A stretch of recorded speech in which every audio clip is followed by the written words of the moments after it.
Ang ganda ng araw ngayon na po. Halika at magluto tayo ng adobong palaka at sitaw.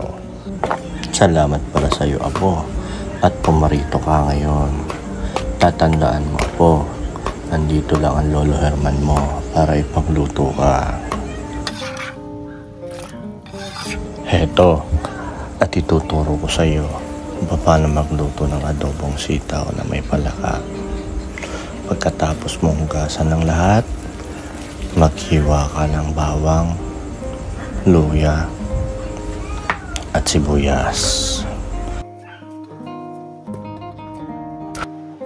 At palagi kong sinasabi sa iyo, Apo, lagi mong lalagyan ng patis ang mga karneng niluluto mo.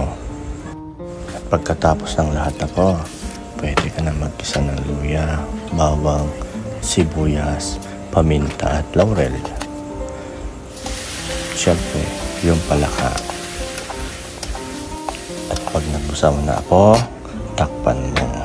At pag natuyuan na, pwede mo na ilagay ang toyo. Ilagay mo na rin ang sitaw, Apo. Ngayon, Apo, pwede na natin ilagay ang sukang ina ni Hermanos. Yan palagi ang pinangtitimpla kong suka sa mga niluluto nating ulam.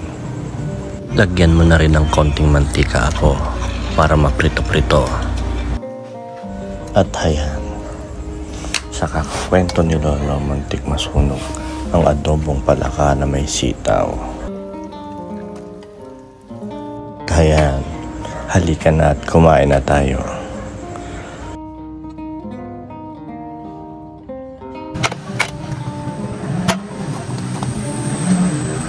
Ari munding-munding, yeah, ba!